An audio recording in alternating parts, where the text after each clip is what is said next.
Halo Sobat Coretan Santri.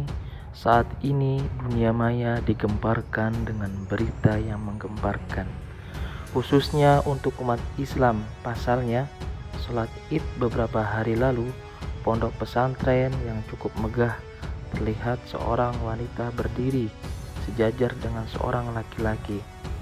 Selain itu, yang menjadi sorotan lain, ada seorang laki-laki yang terlihat seolah berdoa sambil duduk di kursi dengan posisi tangan yang berbeda dari kebanyakan muslim yang lain, seolah-olah berdoa seperti orang Nasrani. Pondok Al-Zaitun tersebut tepatnya berada di Indramayu. Banyak para ulama dan netizen ikut berkomentar terhadap pondok tersebut. Terlihat sangat jelas sholat Id tersebut diimami oleh 3 imam. Kemudian shaf mereka sangatlah berjauhan, dan di antara shaf mereka itu ada seorang perempuan yang sejajar dengan shaf laki-laki.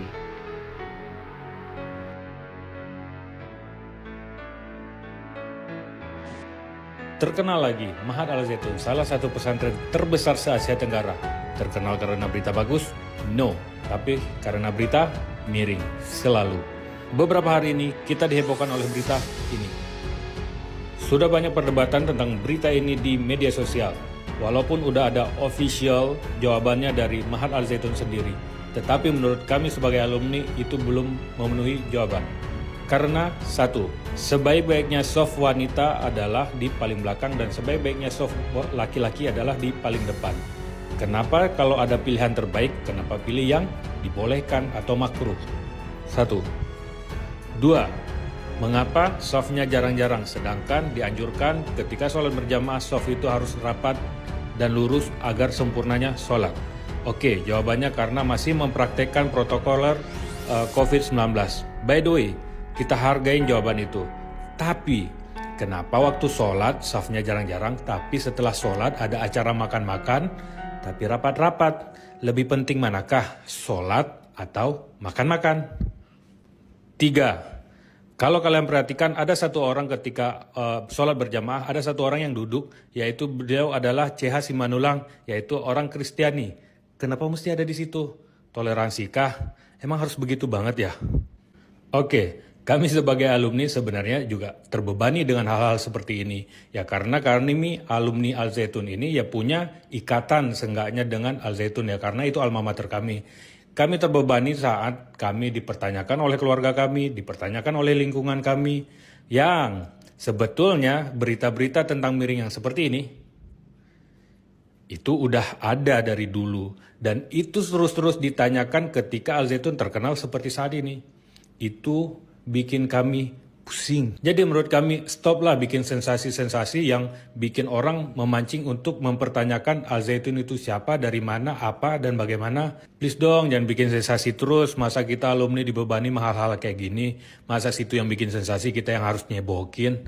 Thank you. Nah, waktu kami santri dulu di sana, ada istilah orang dalam dan orang luar, atau santri dalam atau santri luar. Nah, mereka itu yang santri dalam biasanya didominasi oleh koordinator Jabodetabek atau Jawa Barat Selatan dan Jawa Barat Selatan. Nah, mereka ngerti banget itu apa istilah dari orang dalam. Nah, menurut mereka, orang dalam itu adalah apa nih itu, tukang bakso ya? Ya, tukang bakso. Ya, bakso ya. Ya, bahas ini jadi ada tukang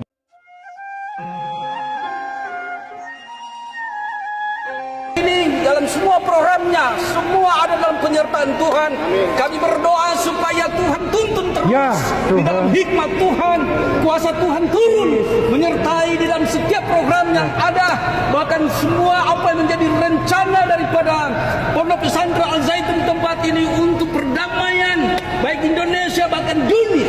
Kami rindu supaya Tuhan dipermuliakan dan semua apa yang sudah dicanangkan kami rindukan Tuhan supaya menjadi sesuatu hal yang akan menerangi khususnya bangsa kami Indonesia yang tercinta ini, bekerja sama dan tempat ini bekerja sama dan semua lembaga dan bahkan kami khususnya dari kalangan umat Kristen.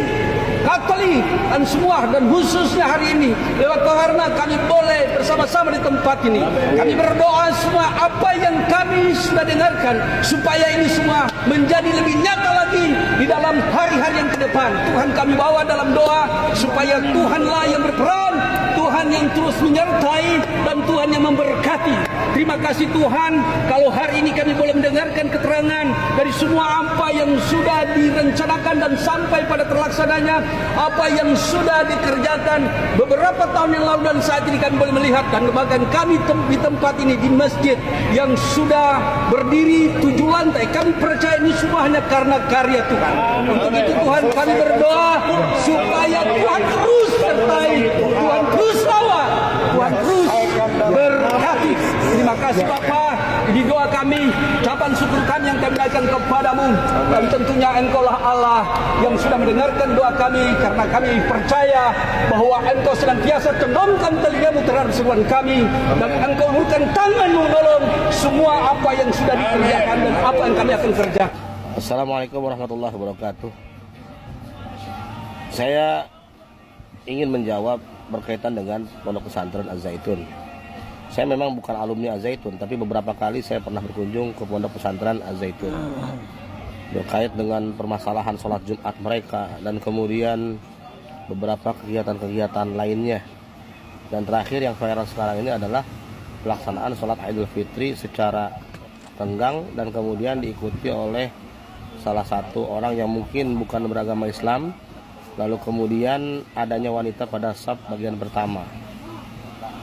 Walaupun mungkin secara konteks peradaban yang dianut oleh Az-Zaitun itu adalah bagian daripada khilafiyah, tapi seharusnya Az-Zaitun juga beradaptasi dengan hal-hal yang berkaitan dengan pendapat para jumhur ulama. Jangan semaunya Az-Zaitun, karena berkaitan dengan fikih itu harus diikuti dengan pendapat ulama-ulama lainnya. Artinya secara kualitatif, secara kualitas ajaran agama kita bisa terjaga dengan sempurna, bukan hanya karena inginnya Az-Zaitun.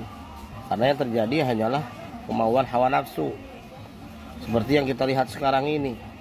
Toleransi ya boleh toleransi, tapi jangan sampai kemudian kebablasan. Apakah kemudian mentang-mentang kita bertoleransi kemudian kita ikut-ikutan ibadah mereka? Sedangkan Rasulullah SAW sendiri pernah diajak untuk beribadah seperti apa yang mereka lakukan, dan mereka pun berjanji akan mengikuti apa yang dilakukan Rasulullah SAW.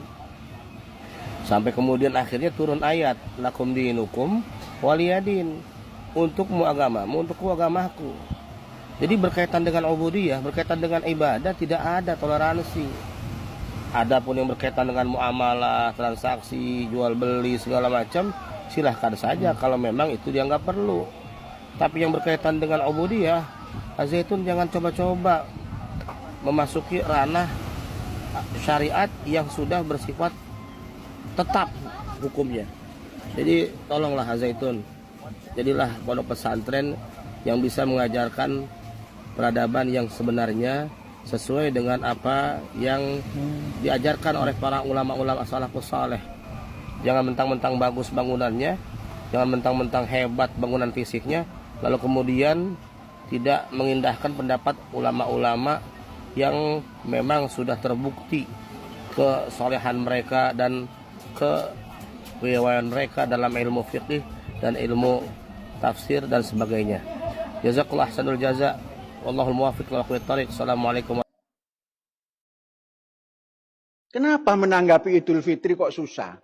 Apa makna Idul Fitri itu? Idul Fitri yauma yafturun nas. Para mukmin, para muslim makan-makan di akhir Ramadan. Cuma makan-makan aja kok gegeran.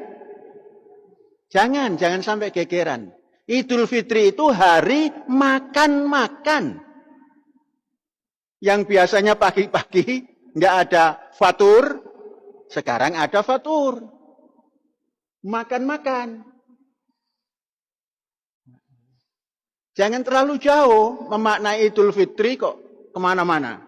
Hari raya makan-makan. Setelah 1 bulan penuh suntuk, menahan makan pagi, makan siang, hanya pada makan malam. Jadi Idul Fitri itu gampang, segampang-gampangnya. Sambil bertakbir menjelang makan pagi. Maka makannya yang beda sedikit. Beda saja gitu. Bukan harus lebih enak gitu. Beda sedikit. Yang biasanya nasinya itu nasi apa namanya yang agak kasar-kasar itu. Nasi lokal lah. Nah, sekarang kita pakai nasi Jepang.